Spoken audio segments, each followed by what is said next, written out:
I got a question for you. How many Cisco exams do you think I failed before becoming a CCIE? Now, I want you to write this number on a piece of paper, and by the end of this video, we're going to see the number of times that I failed.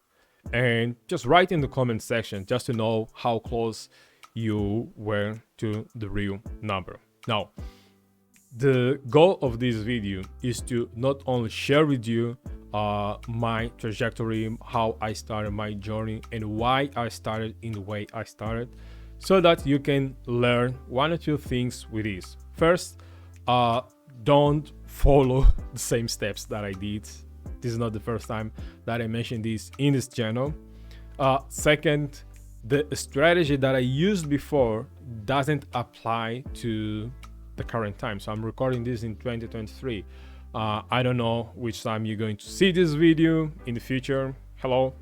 But the strategy that I'm going to share with you is the one that applies to the current demand in the marketplace. Okay, so let's get right into my Excel sheets so that we can go through the different certifications that I did before becoming a CCA. Okay, my journey on Cisco networking started many moons ago. I would say it was around 2012 when I joined Cisco NetAcad, and I joined Cisco NetAcad because at the time I thought that was the way to do it. So first you start with Cisco NetAcad, and then you will take the Cisco CCNA exams, and then CCNP, and then CCIE. I already mentioned in this channel that one of the reasons why I wanted to take the CCIE exam or to become a CCIE was because of the benefits, right? You become a CCIE, you become a highly paid professional, so that's cool, right? So I decided to follow this path because, again, that was all I knew in the time. And I stayed in Cisco NetAcad for almost a year because I didn't have enough students to open other classes. And back then, Cisco NetAcad, you had to pass 4 modules. I believe networking, routing, switching, WANs. So there were essentially 4 modules that you had to pass. And by the 3rd and 4th module, I was the only student. So essentially I had to do these classes on my own because they didn't even have teacher back then, and I was back in Angola. And so after I completed the Cisco NetAcad course, then I decided to take the CCNA exam. But I knew that CCNA exam was too difficult for me because I was more comfortable with routing, not so much as with switching. So back then Cisco had the CCNA split in 2 exams. So you had ICND1 and ICND2. And I believe that ICND1 was the routing part. So I started with the routing part and I passed the exam on 23 December 2013. And you can see that this was an entry exam, an entry certification. So then I had to take the ICND2, so that was the switching exam, and I failed this exam. Again, I wasn't very comfortable with switching, STP, MSTP, all of those things. And also on a daily basis, I haven't worked with switching so much, even to this day. Is not that area in the networking where you're going to spend most of your time, at least for me, on the different projects I've been involved in. So it is what it is. So I failed this exam on January 7, 2014, and you can see the difference between the dates. So I did on December. So I want you to take a look at this date because it's very important. 23 December, so it's like Christmas for those who go have this Christmas evening with the family. And during that period of time, I'm starting to take an exam. So you can see that I had already different priorities than most of people, and I was the only one like going after CCNA or CCIE back then. So just to kind of give you a perspective of how you might have to make sometimes choices that might be difficult but are actually more important to you than the ones around you. So on January, 6 days after New Year's, I'm going to take an exam, and I failed the exam because switching, I wasn't so strong on switching. Then I tried again, and this was, let's see, it was on February 25, and I failed again. I didn't know what was happening. Switching was such a hard topic for me. So then, okay, 1 year later, or at least 1 month later, I decided to do it again. And this time, I passed the exam. So I became CCNA on 28 April 2014. And that's actually a good reason for that. But I'll save this for another time. But I did it on April 28. So that time I became a CCNA. And I wanted to continue the journey on becoming a CCIE. And back then, you had to go from CCNA to CCNP. So the obvious one, I started studying for CCNP. And I believe the first exam I did was IP route, and I failed.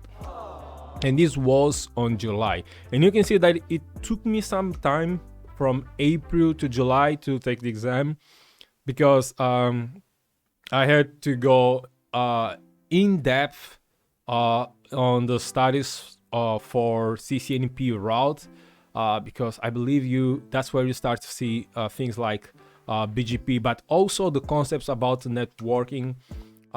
They were more professional than what you learn, than what you see on CCNA. So it was really hard for me. It was challenging and very good. So I did a second attempt and I failed again. And that was on September. So you can see I failed on July, and I had to wait, August, September, 2 months to take the exam again. Because I said, okay, now this time I'm going to do it, and just a slap, I failed. Okay, there was another attempt, and I failed again. So you can see how hard it was. And look at this, I totally wasn't ready.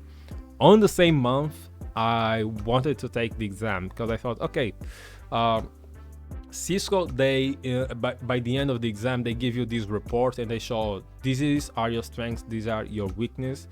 And I thought, nah, I'm going to figure it out. This is it. I'm just going to focus on this. And I also didn't have a good strategy to take the exams. So it was like, okay, I failed. And it's more like lucky, I guess. But anyway, I failed. And I did a 4th attempt. Then I passed on October. And more than 30 days before or after, actually. So I didn't become a CCNP routing. So just because you pass, back then, if you pass the CCNP route, it was just a specialization. It just meant that, okay, you are a specialist on Cisco routing technology. So then I had to take 2 more exams in order to become a CCNP or Cisco Certified Network Professional in routing and switching. So the next one, I believe it was switching. So switching, I failed on November. And you can see October, November. So I wasn't ready, obviously. I thought I was ready. Again, the topics, they were more professional. They got deeply. I believe that's on CCNP where you see in-depth concepts related to MSTP, multiple spanning tree protocol. And so again, switching wasn't a strong thing for me. And also on routing, I believe that one of the reasons that I failed is that BGP and I believe ISIS, were the protocols that I didn't use the much. I didn't use the most. Back then, the projects that I had, they didn't focus. I didn't cover these protocols at all. So I just learned them to study for the exam, but that was a problem. And the same applies to switching. Again, on a daily basis, I don't know, people don't work as much on switching as they do on routing, at least for me. Now, I did another attempt for CCNP switching, and I failed again. And when was it? December. Okay. So my goal back then was to become CCNP in 1 year.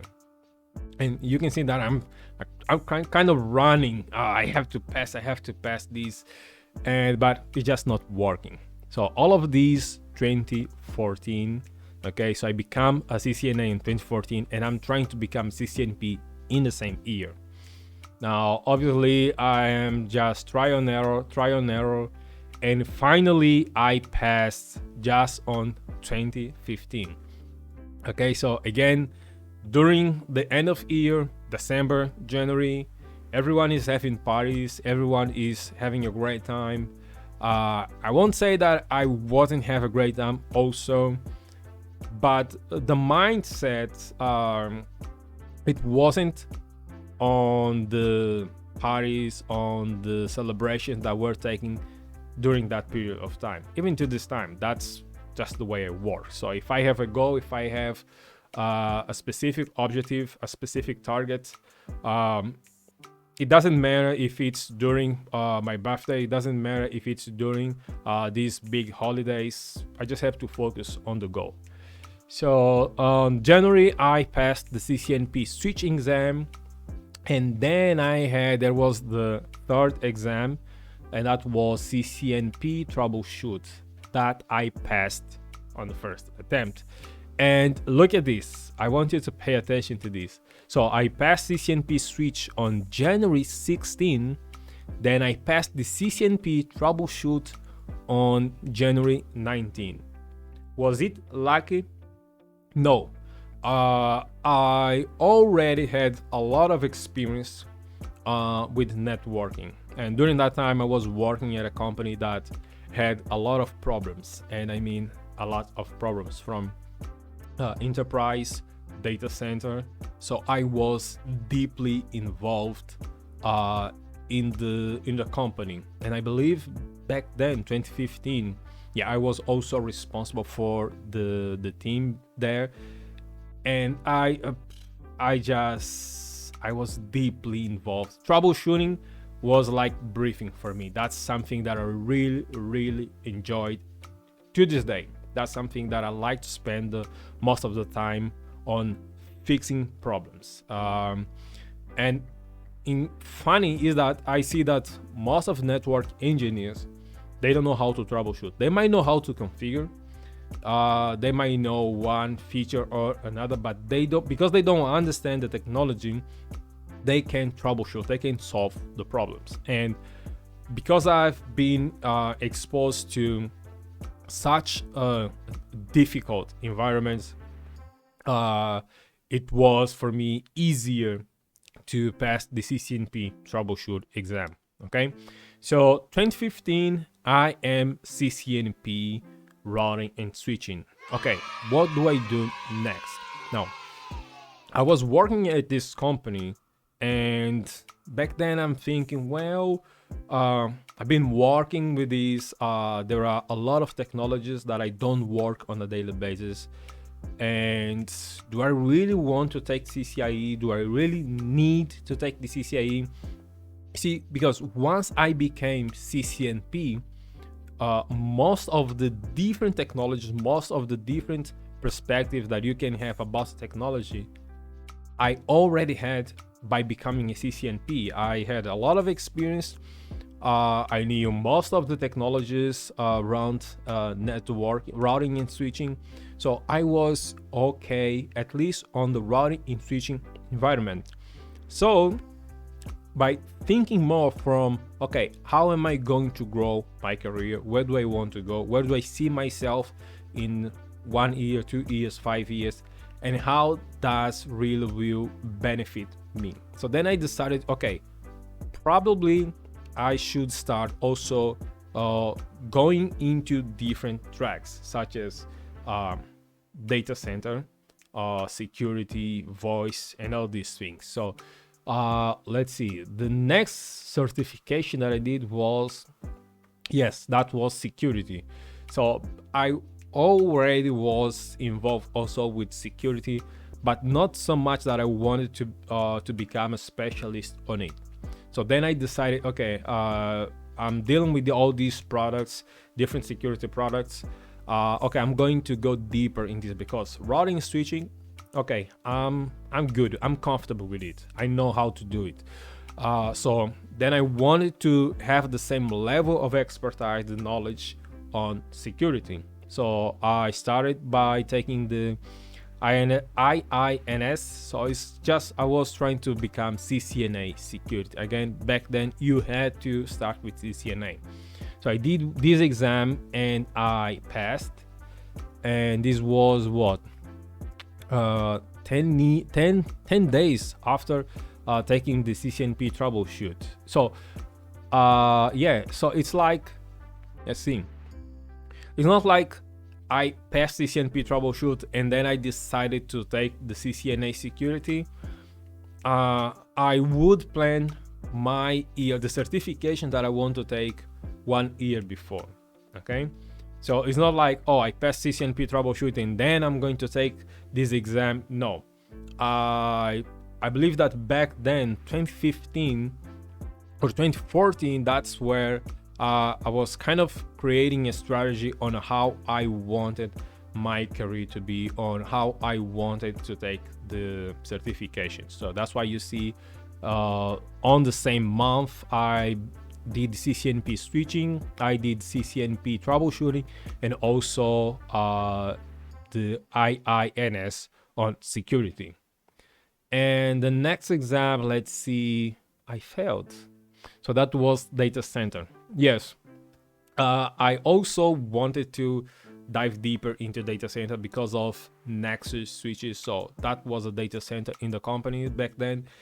And well, the first exposure to data center might be just Cisco Nexus, but I really wanted to dive deeper into computation, storage, databases, UCS, all of these environments. But I didn't have much exposure to the different technologies in data center, like the ones that I was used to on routing and switching. So I tried DCICN on August, I failed, and then I tried the DCICT, I failed as well. So this was in August and September of the same year. Now, I believe I didn't pass. Yes, I failed again, DCICN, and let me show you this. I wanted to pay attention to this. So on 2015, September 4th, 2015, only on March 21st, 2017, that was the next time that I tried to do Cisco certification. Now, this is interesting because back then, I believe I've talked with other professionals, and there is a period in time that it's like just taking certification, it doesn't add more value to the professional, even to the company. It's not like because you have more certification that you become more valuable.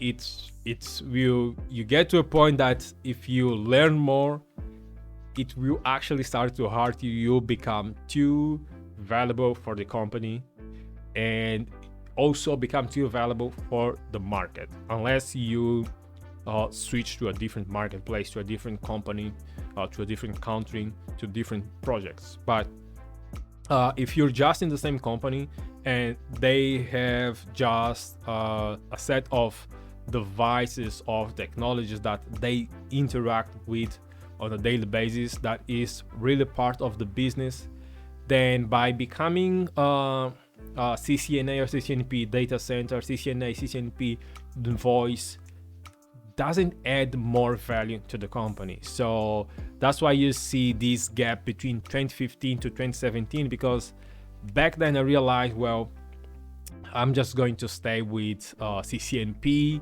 and I won't take any other certification. But also the challenge is that once you have those certifications, you have to keep them updated. So I had to figure out how to keep these certifications updated. Okay, so I believe in the same year I tried again. Yes, and finally I passed the DCICN on April, and I believe DCICN that's the one that focused on Nexus, because they have this one is focused on Nexus and the other one is on virtualization or UCS, the servers, the different servers that you might use on a data center solution. So only on 2017. Now I tried again. I believe I tried again DCICT. No, I didn't. So that was SENSS. I believe it's, so this is Edge. I believe this is related with Cisco ASA back then. Cisco ASA firewalls, so probably firewalls, VPNs, this kind of things. And I failed this exam. So that was October. As you can see, I didn't care much about taking the certifications any longer. So you see from April to October, I don't know, probably 4 months or so. And I failed this one. And I tried again, let's see. And I failed again. So October, and then I tried on January 2018. So I was at this point like, yeah, whatever, who cares? And because I was already CCNP, I think I had 3 years to keep my certification up to date. So let's see, troubleshoot. So from 2015 to 2018, that's the range of time that I had, to maintain the certification updated. So let's see, what was the next one? Then I tried again the CCNP for CCNP security, Edge network securities. I passed on January 2018. So I failed. So you can see I failed twice. Only passed on the third attempt on January 18. Again, the beginning of the year. So everyone is trying to back to normal. And during that time, I was studying. Let's see, what was the next one? And that was, so understanding cybersecurity fundamentals. And this is interesting because this is a scholarship that I received from Cisco. Back then, 2018, Cisco was worried with the growth of different cybersecurity threats, a lot of bad stuff happening on the cybersecurity world. So they prepare a scholarship and they just gave to, I don't know, they had like a budget for that, and I applied for that scholarship, and luckily I was accepted. And I believe that you had not only the training but also a voucher to take the exam, probably 2 attempts to take the exam. And the first one, well, the fundamentals, so that was basically the fundamentals around security. I already had some knowledge around cybersecurity, so that was an easy one. But there was another certification, and that was the security operations. So and I failed this one on September, because security operations, this focus more on SOC engineers, SOC analysts, how to detect threats, how to use the different tools that I use to prevent and detect malicious actors on the networks.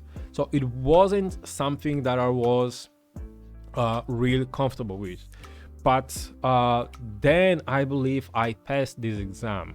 Yes, I did pass on October on the second attempt. So at this time, I am a CCNP route and switching engineer, and I became also, probably I was already CCNA security, and this was CCNA cyber ops or CCNA cyber security.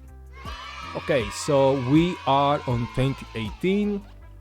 Let's see what was the next one.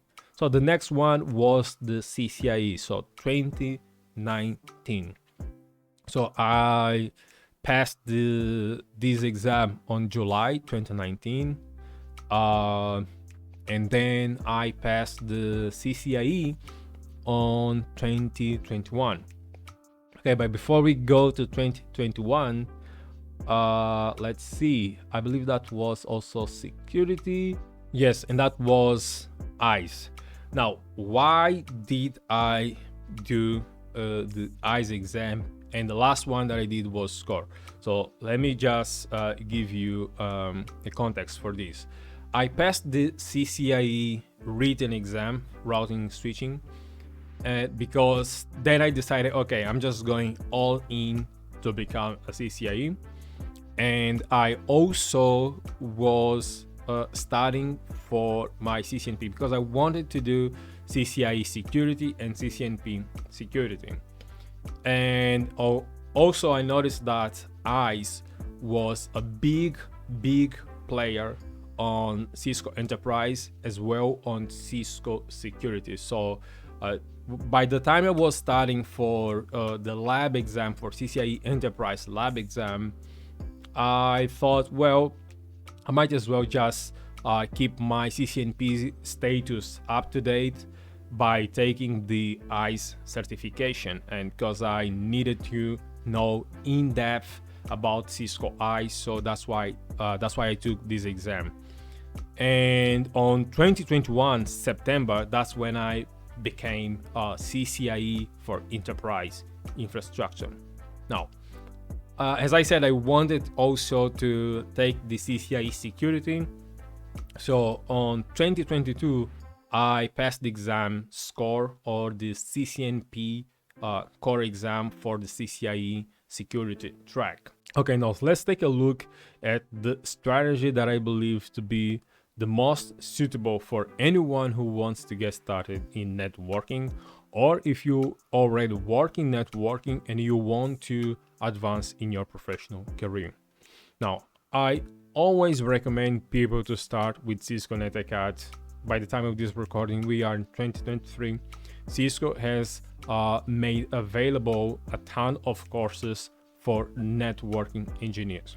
So if you spend, let's say, 4 hours a day, in 1 month, you will be strongly comfortable with networking. You should be able to learn not only the foundations, such as what is an IP address, what is a router, what is a switch, and how does a network is installed on a small office, on medium-sized companies, and also just by using Cisco Packet Tracer Emulator, believe me, that's more than enough for you to get started in networking. If you are already a professional engineer and you want to advance your career, it's not a bad idea to also brush some concepts on Cisco NetAcad, but if not, then probably you should start with the second step. Now, the Cisco NetAcad phase, I would say if you're a fresh one, probably around 1 to 2 months maximum. Then you don't have to take Cisco CCNA exam, okay? You should jump right into Cisco NARCE. The reason why is that Cisco and NARCE, it covers just routing, and Cisco did a great job by removing switching from this specific concentration exam, because most of the companies, as I mentioned before, network engineers don't spend much time on switching or layer 2. As long as you understand what the technology around the layer 2, that's more than enough. I haven't been in a project where you had to really be an expert on VLAN or spanning tree. Okay, so by focusing just on Cisco NRC, you have technologies such as the dynamic routing protocols, OSPF, ERGP, BGP, IPsec, layer 3 VPN, tunneling, IPv4, IPv6. That's essentially what you need, and most of the companies require from network engineers. Also, not only understanding how to configure, but also how to troubleshoot. And you can also find these topology courses or introductory content for these on my platform. Just if you want to get the topology and get started, it's free to get started. Okay, so Cisco NRS is the certification that I recommend for any network engineer that wants to progress in their career. Now, if Cisco NRS it's okay for you, it's like you really understand, then the next technology that it is in high demand in the current market is to know and to be a specialist on SD-WAN technologies. So Cisco has its own solution as well, Cisco SD-WAN. So by being an expert in this technology, you're adding your market value, which means you not only understand about how to deploy a network on enterprise or also source providers, but you are also to install solutions that are that connect companies across different geographical locations, such as you are able to deploy solutions from a company that has sites on Portugal, another one in China, another one in India, because you become a professional using SD-WAN. Okay. Now, another technology or another certification that I recommend want to take is Cisco ISE. Cisco ISE is a network access control solution, or NAC, but it's just a beast because it allows you to provide layer 2 security for things such as 82.1x, MAC authentication bypass. And as I said, it's used in different tracks of Cisco certification or Cisco products, such as Cisco SD-WAN, Cisco routers because of radius, TACAX, also Cisco SD Campus. So Cisco ISE is a beast, and I really recommend any network engineer to at least have the foundation about this technology. Now, if you plan to go forward CCIE, then you obviously have to take the Cisco Encore exam, and this is the core for enterprise. And then you will have to be obviously an expert on the different technologies that are under the umbrella of enterprise: routing, switching, security, automation, programmability, SDA, wireless also. So just if you plan to go to CCIE, that's the path that you have to take. Now, and if you plan to take the CCIE, I really recommend you to take also the CCIE practical exam. Now, I wish I had this by the time I took my CCIE. I wouldn't take the CCIE lab exam without taking the CCIE practical exam. Okay, this is a very good test for those who plan to take the CCIE lab exam, because Cisco has different use cases there that they say that it's test the candidates, they prepare the candidates for what they might see in the lab exam. I haven't done any of these practical exams, but if I'm going to take the CCIE lab exam that costs around $2,000, and I have to spend, I don't know, probably $50 for practice exam, definitely I would buy it. So CCIE practical exam, I would strongly recommend to do, probably, I don't know, number of times. You have a slot of time to take the exam, so I really recommend. And then you will take the CCIE lab exam, okay? And well, becoming a CCIE, if it's the goal, by following these steps, 8 steps, I believe that depending on the environment you work, depending on your goals, it's achievable in 1 to 2 years. Now, it all depends if it's really your goal. You have to think from a different perspective when you look at these exams. You don't have to spend 5-10 years to take these exams. You just have to approach them with a specific target on taking those exams.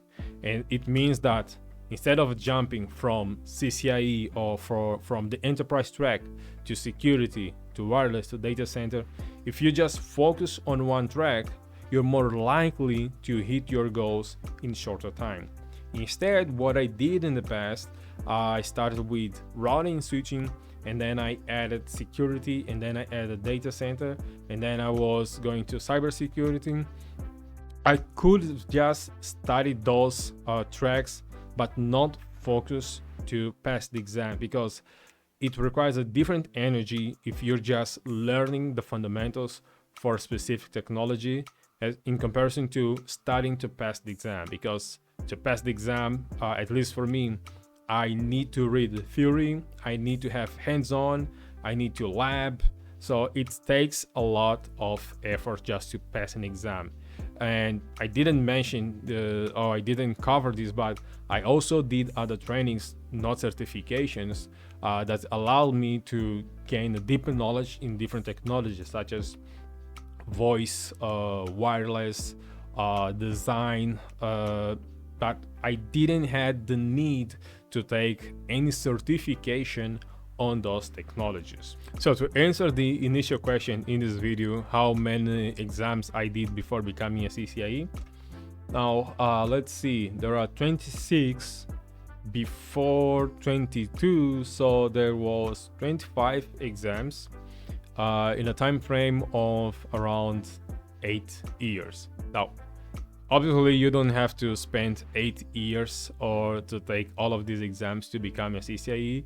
I hope that this helps you on setting your goals to be more specific and also to advance in your career. Okay, so I hope to see you in the next video. Bye bye.